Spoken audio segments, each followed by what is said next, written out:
Welcome to another edition of On the Road with Charlie, exploring the real America. Now today we're going to spend a few minutes inside Charlie's kitchen, this time in my sticks and bricks, but normally on the road I cook everything in the kitchen unit of my RV. And that includes making the most important staple of life each and every day, coffee. Now this has been my favorite coffee cup for many years. It's the mug that has the design I created when I first started the website years ago. Now, there are two issues with it. First, if it falls off the table, it's not going to survive that. And it doesn't keep the coffee hot very long. I tend to sip my brew and I don't gulp it down. So this has become my go-to mug. It's made by Stanley, the thermos people. It's made of metal, so if it does fall off a cliff, it's going to get dinged up, but it'll still be usable for a long time. And the mug keeps the brew hot. There's no need to microwave it back to drinkable temperatures when I'm finished.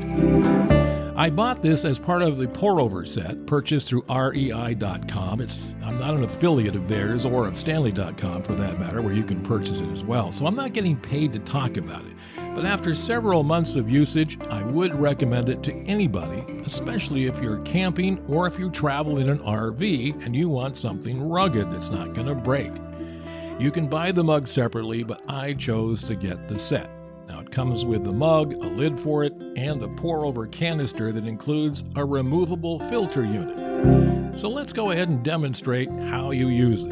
The top piece, as I mentioned, has a filter that is screwed in place.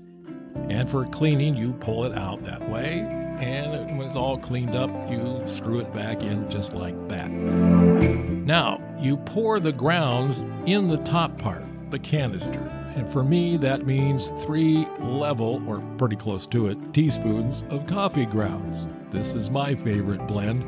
I'll mention that maybe later on or put it in the show notes. So once you have the coffee grounds in place, you simply put the canister on top of the cup without the lid on it and pour over your hot water. And you don't have to worry about the water running over the top of the canister. It's very, very high, and it accommodates, a full cup of water that's hot. So once you've done that, and you've allowed all the water to settle and into your cup, then it's time to remove the canister from the cup and get rid of that messy bunch of grounds that you see right there. One of the problems with this unit that I've noticed is that it leaves quite a mess and you use a lot of water to clean it out. So I've come up with a solution, for me anyway, that solves that dilemma. We use the paper filters that come with the pour-overs. This is type 2, I believe. And I cut it out a little bit at the bottom, and I've, through trial and error, have semi-perfected this process. So once you've cut off that portion of the filter, there you see it. What you'll do is unfold it, and you'll place it so it's a snug fit over that tube filter inside the canister.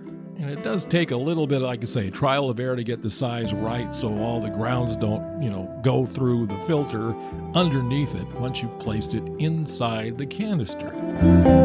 Once there's a snug fit in there and you're pretty happy with it, then you put the grounds inside that particular coffee filter. Make sure it stays inside the filter paper, not on the outside of the canister. That'll save you some extra cleanup as we go along. And this is the reason I do it, because when you're traveling in an RV, water obviously is at a premium if you're not using full hookups. So once you poured in the water, again, you keep the water inside the paper filter. Don't let it spill over into the outside of the canister. Same process, pour over. You make sure that it's covering the grounds as it goes through. And then once you have filled the canister with the water that's going to measure out to your cup, well, then you let it drain, it's all done, and then it's time for cleanup. But you see here, this is where you do it. The filter stays around the side and it'll continue to drain out. It takes a few minutes, but not as long as the Melita pour-over unit that I was using before. And again, that's a plastic pour-over and can break. This is pretty much indestructible.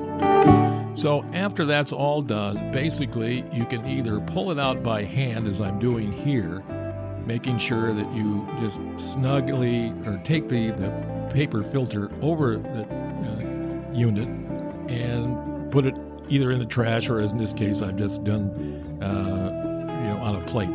But there's going to be a little residue occasionally. Sometimes it comes out very clean, sometimes there's a few, but it's nowhere near the mess that you're going to make if you have the other method where you're not using the paper filter. So it's a quick little rinse, and it doesn't take very much water to clean it out, and as you can see, it's going to be pretty clean inside. So that's the advantage of doing it my way. You may have different results, I'm not sure, but for me it works pretty well. I don't go through a lot of extra water that I'm not interested in doing. So here you see the mess without a paper filter insert that you've custom made for your unit, and here's the less mess by using the paper filter method. Works for me. It's just a tip that maybe you want to use if you get this particular unit. I like it for the two reasons I mentioned. A, it keeps that coffee nice and hot, so I don't have to microwave it. And it doesn't make a mess if you use the paper filter method. So that's my coffee from Charlie's Kitchen, and this has been On the Road with Charlie. And we will continue to discover the real America with more videos from the kitchen and on the road on the way soon. Thanks for watching.